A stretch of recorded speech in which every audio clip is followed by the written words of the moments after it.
I am going again to the construction site and I'm carrying along new pieces of which the gates of the playground will be composed. Would you like to take a look at my very important cargo? Today, in my cars, there are three-dimensional shapes. They are also called geometric solids. Let us memorize both names.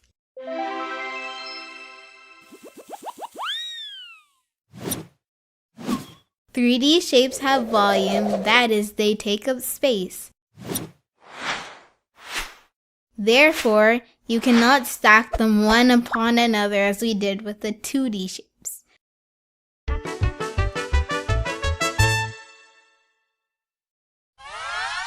Let's take a closer look at the 3D shapes. I think everybody knows the name of this geometric solid. What is it called? That's right, it's a cube. We are familiar with this shape because we have all played with blocks. Now we'll put the cube on a sheet of paper and trace it. What do we get?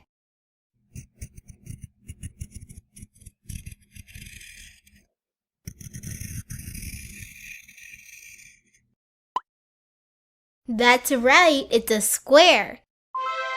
But we have to remember that a square is a 2D shape, while a cube is a 3D shape. Do you know this shape?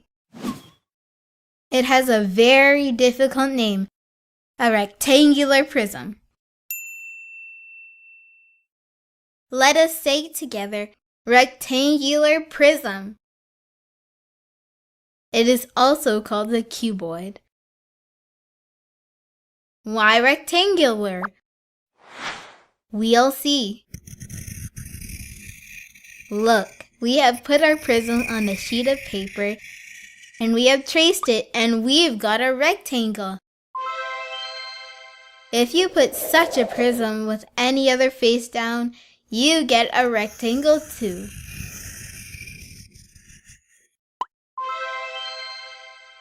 What does a rectangular prism look like?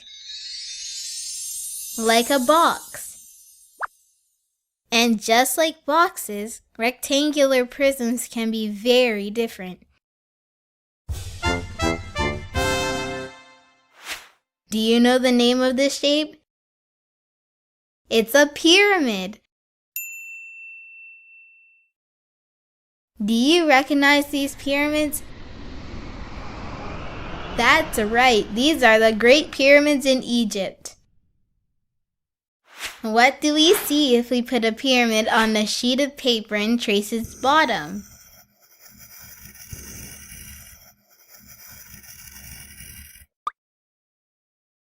A square. This type of pyramid is called a square pyramid.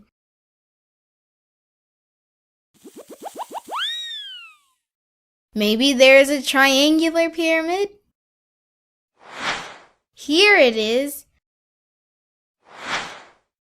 Any polygon can be a bottom, or more precisely a base, of a pyramid. Then we will see a pentagonal, hexagonal, or octagonal pyramid. What if the base of a pyramid is not a polygon, but a circle? Then it is not a pyramid anymore. This shape is called a cone. Let's play a game. Can you find the cones among pyramids?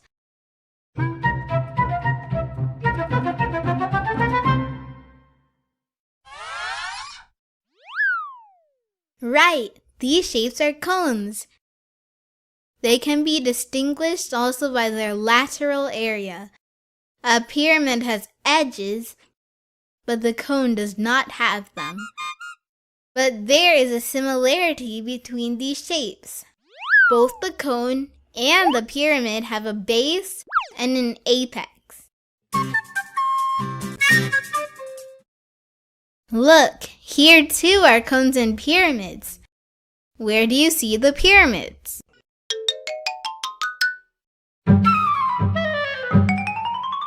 Right, these are the roofs of the houses.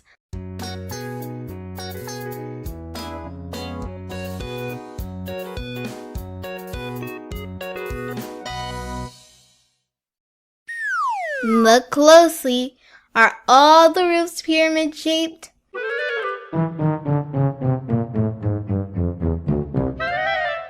No, here are roofs that are other shapes. And where can you see the cones?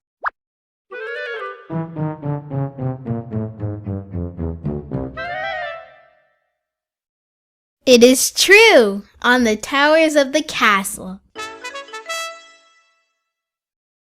Are you familiar with this 3D shape?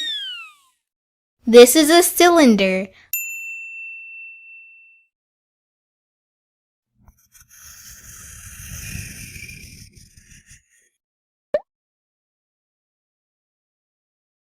A cylinder has two bases and both are circles.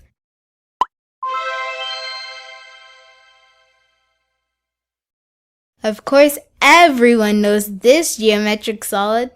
This is a sphere. We can rotate it in any direction, but the sphere always looks the same. Does the sphere have angles? No. Look, the sphere can roll.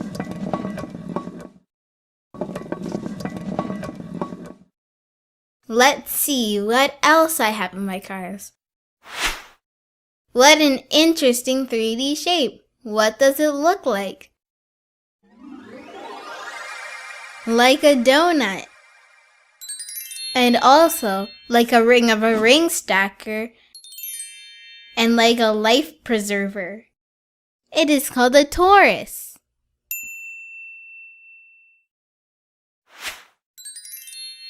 And here's another prism.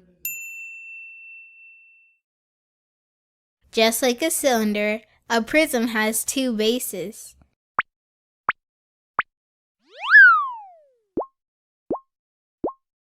But please note that a cylinder's bases are circles, while the prism's bases are polygons. If the base of a prism is a triangle, it is called a triangular prism. A prism with a hexagon at its base is called a hexagonal prism.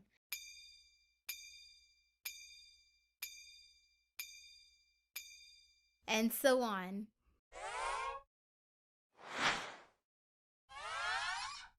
Well done, guys. Today we are here with chapter number 11, volume.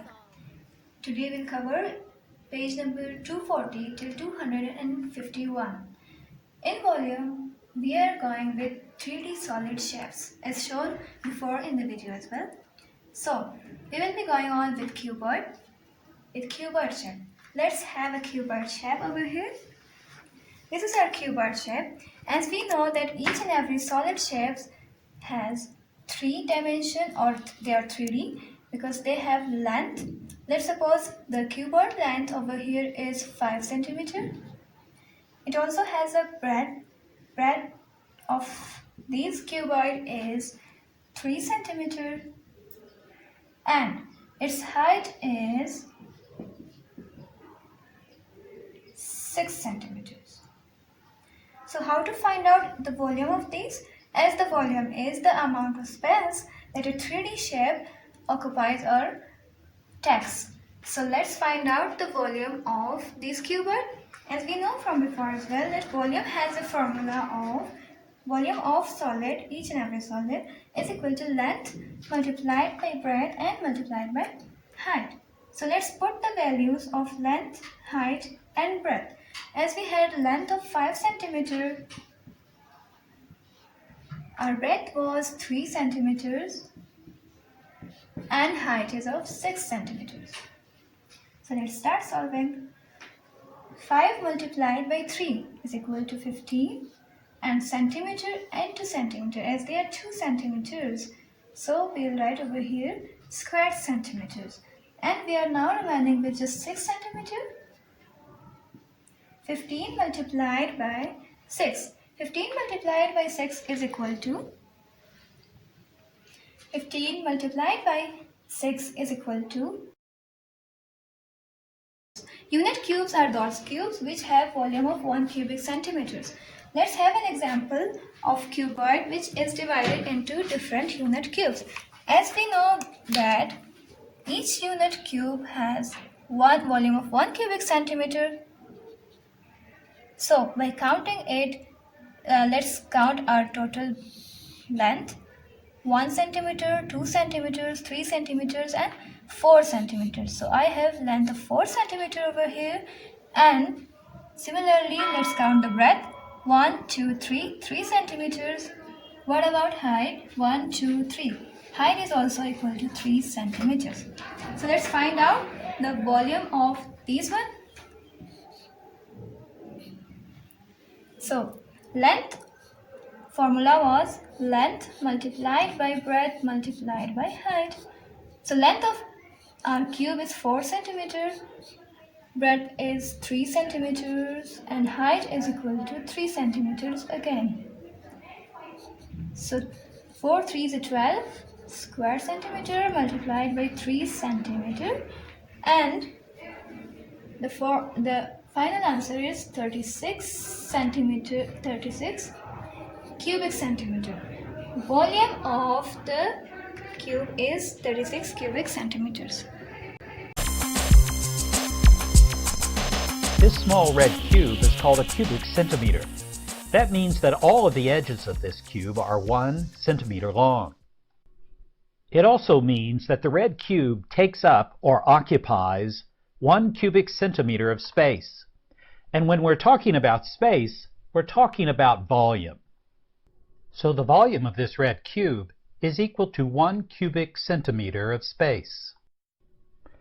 The cubic centimeter can be expressed in 3 different ways. First, you can spell out cubic centimeter as you see on the screen. A second way to write cubic centimeter is by using the expression cc, which is simply the first letter of both words. If you decide to go into the medical field as a doctor or a nurse, you may see cubic centimeter expressed as cc, although the abbreviation has become somewhat outdated. The third way we can write cubic centimeter is cm superscript 3. This is the expression of cubic centimeter that you will see most often in your science courses. The cm is short for centimeter, and the superscript 3, or what we would call in mathematics the exponent 3, means cubed. So we can call this expression a centimeter cubed, or a cubic centimeter.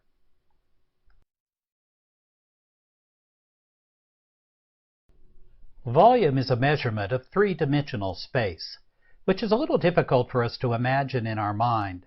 So let's do a quick procedure that will help us to understand what we mean when we talk about the volume of 1 cubic centimeter of space. The impression left in the Play-Doh would be a space with a volume of 1 cubic centimeter. Therefore, 1 cc of liquid should fill this space completely. To check this out, let's put a little food coloring in water and fill the syringe with 1 cc of the red liquid. Now let's take the 1 cc of water and place it in the depression that we formed in the Play-Doh. Remember, the depression has a volume of 1 cubic centimeter. So 1 cc of a liquid should fill the depression all the way to the top. The cubic centimeter is one of the most important units of volume in the study of chemistry. So you need to become very familiar with its approximate size and conversion factors for other units. One conversion factor that you really need to know is that the volume of 1 cubic centimeter is equal to the volume of 1 milliliter. So if you have a volume of 10 cubic centimeters, it will be equal to a volume of 10 milliliters. And if you have a volume of 50 cubic centimeters, it will equal a volume of 50 milliliters. So going back to our demonstration, how many milliliters of red water do we have in the depression we made in the Play-Doh? Well, the depression was made with a 1 cubic centimeter block, and the water has completely filled the volume of that depression. So we must have 1 milliliter of water, because there is a 1-to-1 conversion factor between the cubic centimeter and the milliliter. Now let's do another demonstration that will help us to remember this relationship. We pour in about 50 milliliters of water and then use a transfer pipette to add the last few drops. We want to get the bottom of the meniscus right on the 50 milliliter line. And now we take our 1 cubic centimeter block and drop it into the graduated cylinder. Let's see that again close up and in slow motion. Watch the change in the water level. The red arrow shows you where the bottom of the meniscus was before we added the red 1 cubic centimeter block.